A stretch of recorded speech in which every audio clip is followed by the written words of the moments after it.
नमस्कार दोस्तों, मैं आपका दोस्त पुनः उपस्थित हूँ आप सभी की सेवा में एक नया टॉपिक और एक नई औषधि लेकर के। दोस्तों, औषधि हर बार हम इसलिए बोलते हैं दोस्तों क्योंकि आप जानते हैं ये जितने भी खाद्य पदार्थ होते हैं इस प्रकार के जो हमारी बीमारियों को दूर करते हैं, बस ख्याल क्या रखना होता है हमें कि उसका सदुपयोग हो।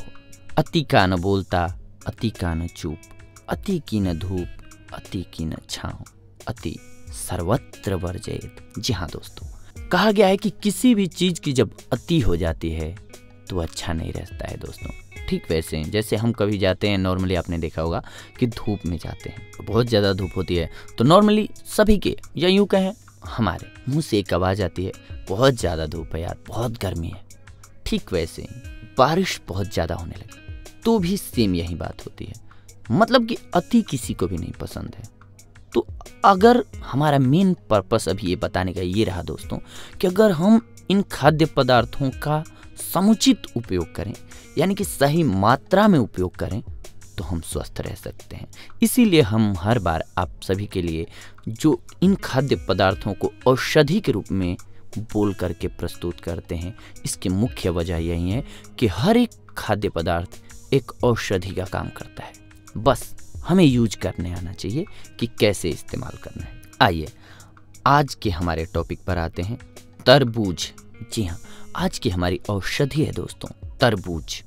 हाल ही में हुए एक नए शोध के अनुसार यदि आप तरबूज का सेवन करते हैं तो इससे आपकी यौन क्षमता बढ़ती है। इसमें पाए जाने वाले तत्व आपके शरीर के ब्लड सेल्स पर अपना असर डालते हैं और इससे आपकी यौन क्षमता बढ़ती है। तरबूज हमारे पसंदीदा फलों में से एक है। इस फल को हमारे शरीर के लिए बहुत ही लाभदायक माना जाता है। तरबूज सर्दी के मौसम में नहीं बल्कि गर्मी के मौसम में होने वाला फल है। यह फल अन्य फलों से सस्ता है, इसीलिए इस फल को किसी भी वर्ग के व्यक्ति आसानी से खरीद सकते हैं। तरबूज की खेती भारत के सभी स्थानों पर की जाती है दोस्तों। इस फल की खेती नदियों के किनारे तथा रेतीली मिट्टी में ही हो सकती है। आइए अब हम जानते हैं तरबूज के आयुर्वेदिक फायदे और उपचार। तरबूज में 95.8% पानी पाया जाता है। इसमें 0.2% प्रोटीन होती है। इसमें चिकनाई की मात्रा 0.2% होती है। तरबूज में 0.3% खनिज लवण पाए जाते हैं दोस्तों। इस फल में 3.3% carbohydrate, calcium, phosphorus, vitamin A, thiamine, riboflavin एवं एस्कॉर्बिक अम्ल आदि पोषक तत्व पाए जाते हैं। आयुर्वेदा के अनुसार ऐसा माना जाता है कि तरबूज को खाना खाने के बाद ही खाना चाहिए। इस फल को खाली पेट नहीं खाना चाहिए दोस्तों। हमारे शरीर के लिए केवल तरबूज का ताजा फल ही लाभदायक होता है। कटा फटा व बासी फल खाने से हमारे शरीर को नुकसान भी हो सकता है। खाना खाने के बाद तरबूज को 1-2 घंटे पानी में डालकर काला नमक व मिर्च डालकर इसका सेवन करें, हमारे शरीर के लिए बहुत लाभदायक है। आयुर्वेदा के अनुसार तरबूज का फल ही नहीं बल्कि इसके बीज को भी हमारे लिए बहुत ही उपयोगी माना गया है। तरबूज के बीजों का प्रयोग तेल बनाने में किया जाता है। तरबूज का रस हमारे शरीर के लिए कितना लाभकारी होता है ये भी हम आपको बताते हैं। नंबर 1, यह ठंडा होता है। नंबर 2, इसका रस स्फूर्ति देने वाला होता है।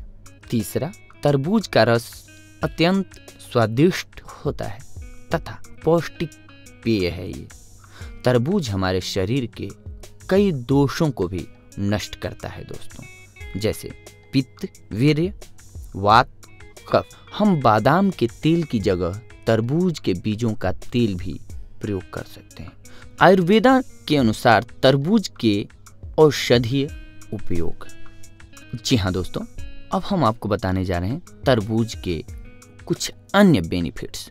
उच्च रक्तचाप। जी हाँ दोस्तों, उच्च रक्तचाप से तरबूज का बीज तथा इसके रस का सेवन हमारे लिए अत्यंत लाभदायक होता है। इसके बीज का सेवन करने के लिए 2 चम्मच बीज को छाया में सुखाया जाता है, फिर इसके बीजों को पीसा जाता है उसके बाद 1 कप उबलते पानी में 1 घंटा भिगोया जाता है। फिर चम्मच से हिलाकर छानकर दिन में 4 बार पिएं। इससे पीने से टखनों के पास की सूजन, हाई ब्लड प्रेशर आदि में हमारे शरीर को लाभ पहुंचता है। उच्च रक्तचाप में हम तरबूज के रस का सेवन भी कर सकते हैं दोस्तों। कब्ज, जी हाँ, जिन लोगों को कब्ज रोग है वे तरबूज का सेवन कर सकते हैं। तरबूज खाने से हमारी आंतों को एक प्रकार की चिकनाई मिलती है, जिससे हम कब्ज रोग से मुक्त हो सकते हैं। सिर दर्द, जिन्हें गर्मी के कारण सिर में दर्द होता है उनके लिए तरबूज के रस का सेवन अत्यंत लाभदायक है। इसका सेवन करने के लिए तरबूज के रस में मिश्री मिलाकर पिया जाता है। इससे गर्मी के कारण हो रहे सिर दर्द में आराम मिलता है दोस्तों। खाना पचाना, जी हाँ, डाइजेशन। खाना खाने के बाद यदि आपका खाना हजम नहीं होता है दोस्तों, तो आप तरबूज के रस का सेवन भी कर सकते हैं। इसके सेवन से आपका खाना जल्दी हजम होगा तथा इसके सेवन से जठराग्नि क्रियाशील होती है और हमारा ब्लड भी बढ़ता है दोस्तों। इसके साथ साथ मूत्रावरोध, जी हाँ दोस्तों, अगर आपको पेशाब होने में प्रॉब्लम होती है तो उसे भी ये दूर करता है। थकान, जी हाँ, अगर आप तरबूज का सेवन करते हैं तो आपकी थकान गायब हो जाएगी दोस्तों। पीलिया, जी हाँ, किसी मरीज को अगर पीलिया हुआ हो तो उसे आप तरबूज खिलाएं, वो जल्दी स्वस्थ हो जाएंगे। अगर आपको लू लगा हो तो भी तरबूज काम आता है दोस्तों। मसूड़े की बीमारी हो तो भी आपको तरबूज सहायक साबित होता है। रक्त वृद्धि, जी हाँ, तरबूज खाने से आपके शरीर में ब्लड की बढ़ोतरी होती है दोस्तों। मूत्रदाह, जी हाँ, यदि आपको पेशाब की जलन को दूर करना हो तो आप तरबूज का सेवन कर सकते हैं दोस्तों। इससे आपके पेशाब में होने वाले जलन से राहत मिलेगी। ज्वर यानी कि बुखार में यदि आपको ज्वर है तो आप तरबूज के रस का सेवन कीजिए, आपको राहत मिलेगी। सुजाक, जी हाँ दोस्तों, यदि आपको सुजाक रोग है तो उससे बचने के लिए तरबूज का सेवन आपके लिए अत्यंत लाभदायक होगा। तरबूज को अब कैसे हम यूज करें ये बताते हैं दोस्तों आपको।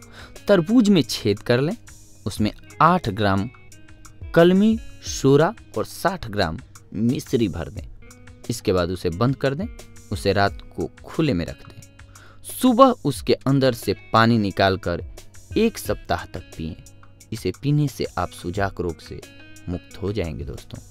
सूखी खांसी में भी ये बेहद लाभकारी है। यदि आपको सूखी खांसी है तो आप तरबूज का सेवन कर सकते हैं। इसका सेवन करने के लिए पहले तरबूज के टुकड़े कर लें, फिर टुकड़ों पर काला नमक डालकर खाएं।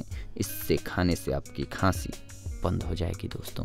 तो इस प्रकार से आज की हमारी औषधि रही दोस्तों तरबूज। अगली बार हम आपसे मिलेंगे एक और नई औषधि लेकर के, एक और नया टॉपिक लेकर के। तब तक के लिए धन्यवाद।